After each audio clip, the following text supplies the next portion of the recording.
Kamusta ka na? Kamusta na siya? Balita ko masaya na kayong dalawa. Yung mga plano namin noon, ginagawa niyo natin ngayon. Hinahanap ko pa rin ang binitawan ko sa mali naming panahon. Kasalanan ko, bigla kong sumuko, ngayon ko nalaman. Mas mahirap makita, masaya na siya sa iba, wala nang laban.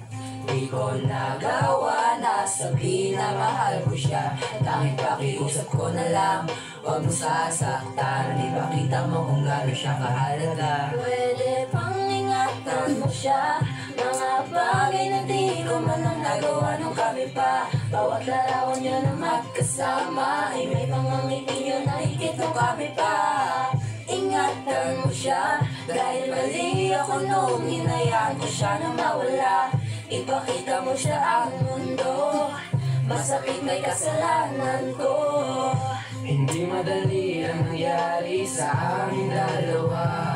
Puro pag-aaway sa lahat ng bagay, kaya mas pinili nga na lumayo sa piling ko. Lagi na lang mali nga ang aking nakikita. Hindi ko alam, unti-unti nang siya'y nawalan na ng gana. Sa iyong alagaan, mahalin at ingatan. Nagsisisi akong hinayaan na mawala na lang, hindi ko na naagapan. Ikaw na ang may hawak ng dati kong mundo. Makita lang siya na masaya, ay masaya na rin ako. Pwede bang ingatan mo siya, mga bagay na di ko man ang nagawa nung kami pa. Bawat larawan nyo na magkasama ay may mga ngiti nyo na higit nung kami pa. Ingatan mo siya, dahil mali ako noong hinayaan ko siya na mawala. Ipakita mo sa ang mundo, masakit ay kasalanan ko. Alam ko namang di na ako. Kita naman na masaya na siya sa tabi mo. Wala akong magawa kundi tingnan kayong dalawa. Hindi ko nabigyan siya ng halaga.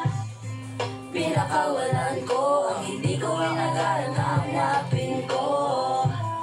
Ngayon hawak mo ang kamay na minsan na rin kinapitan ko. At nasa'yo na.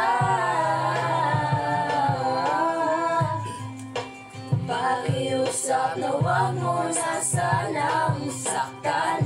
Yung minsan, hinayaan ko lang. Pwede ba na ingatan yung sinayang ko lang? Pwede bang ingatan mo siya, mga bagay na di ko man ang nagawa nung kami pa. Bawat larawan nyo na magkasama ay may mga ngiti nyo na higit nung kami pa. Ingatan mo siya, dahil mali ako nung hinayaan ko siya na mawala. Ipakita mo sa ang mundo, masakit may kasalanan ko. Ingatan mo siya, mga bagay na